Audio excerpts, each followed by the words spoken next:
Hi, Briarwood ladies. My name is Christian-Emilee, and I am a mom to 3. I have a daughter, Lorelai, who is 4, a son, Bo, who's 3, and a little baby, Callaway, who's just 9 weeks old. My husband and I are in the Oaks community class, and we love Briarwood so much. And I've just enjoyed all of the women at Briarwood I've gotten to know. So today I'm going to be talking to you about Hark, the Herald Angels Sing.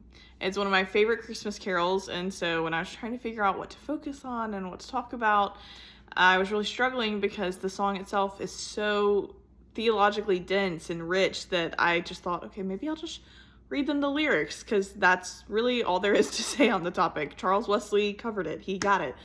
And then, so I thought, okay, well, maybe I'll just talk about the history of the carol. So I looked up some of the history on it, and it was very interesting, and I do recommend it to you. And then I thought, okay, well, maybe when I am talking about it, I'll just focus on a portion of the song. But then it just seemed I couldn't pull one portion out without losing the beauty of the whole. So then I thought, okay, maybe I'll just listen to it on repeat over and over and over. And that's what I did. And so I was always listening to it or singing it or humming it and just driving my family pretty much crazy. And finally I thought, okay, what is the writer trying to communicate to us in this song, trying to communicate to the caroler?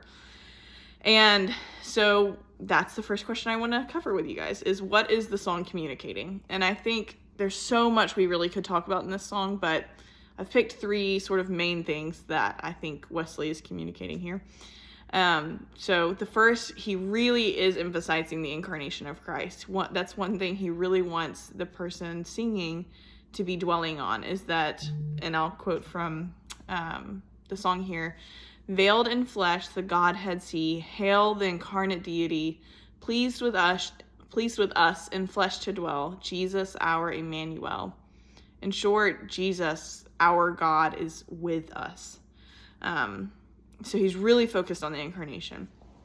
Second, Charles Wesley is emphasizing that our peace with God, our reconciliation with God, is completely undeserved and something that we are unable to accomplish. The only time Wesley even really mentions us directly is when he's calling us, or when he calls us sinners. So he calls us by our transgressions. He says God and sinners reconciled, and that's the acknowledgement we get. And that really emphasizes that apart from Christ, our identity is completely consumed by our enslavement to sin. So in this portion of this carol that is my favorite portion, the portion I really love, Wesley writes, "Mild he lays his glory by, born that we no more may die, born to raise us from the earth, born to give us second birth." I really love the repetition of the word born there. Born that we no more may die, born to raise us from the earth, born to give us second birth. His emphasis really is, again, on the incarnation, that Jesus was born of a virgin. He was born a human being. And so here Wesley's really laying out our complete dependence on Christ's accomplishment in his birth, his life, his death on the cross, and then his resurrection. And that without Christ, we are dead. Born that we no more may die. So apart from Christ, we are dead. And essentially we're in our own earthly graves. He's raising the sons of earth. We have no power to stop death and no power to raise ourselves from the earth. And it sounds silly to say, but it always really catches me to think a dead man cannot bring themselves back to life. And so that's really spelled out for us in Ephesians 2, which says, "As for you, you were dead in your transgressions and sin, in which you used to live when you followed the ways of this world and the rulers of the kingdom of the air, the spirit who is now at work in those who are disobedient. All of us lived among them at one time, gratifying the cravings of our flesh and following its desires and thoughts.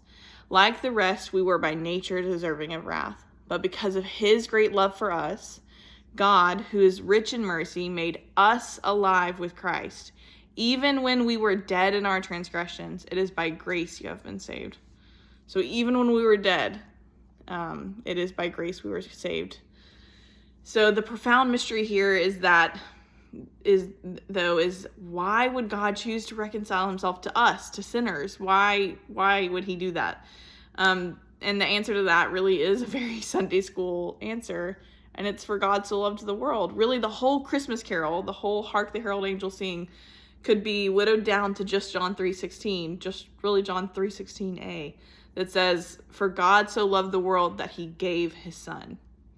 So I think the third thing I'm going to address at least, that Wesley is communicating here, is how can we respond to these gospel truths? And so again, I have 3 responses for us. And the first is to listen. Even the title of the song, Hark the Herald Angels Sing, or what originally was the first penned line, was Hark the Welkin Ring. Well, the word welkin kind of means like the heavens or the heavenly host. So hark the welkin rings, hark heaven rings, or George Whitfield's revision, which this is some of my history that I read for you coming up, but apparently Wesley really hated this revision. But the revision to Hark the Herald Angels Sing, really either way, the message is similar, and it's listen, heaven is in awe, creation is in awe. And so I think that should be one of our responses to this song, is to listen and dwell on the awe that this inspires.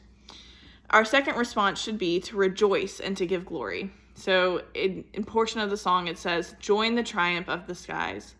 And Wesley gives us an excellent example of how to do this in the carol when he says, Christ by highest heaven adored, Christ the everlasting Lord. He can't even mention Christ without emphasizing his lordship and his worthiness. And I think that is an excellent example for us.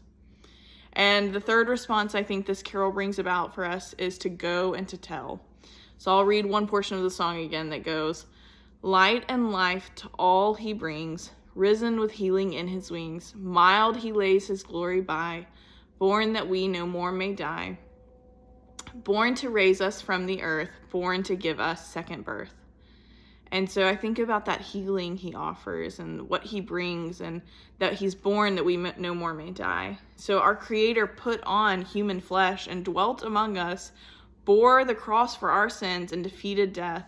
And he did this to give us second birth. So this Christmas season, I want to encourage you to actively pray for someone on your mind right now, whether it's a coworker or a friend or a family member, that you know that needs the hope of the gospel. I challenge you to commit that person to prayer for at least the Advent season, if not all of 2024, to pray for opportunities to share the good news of the gospel with them.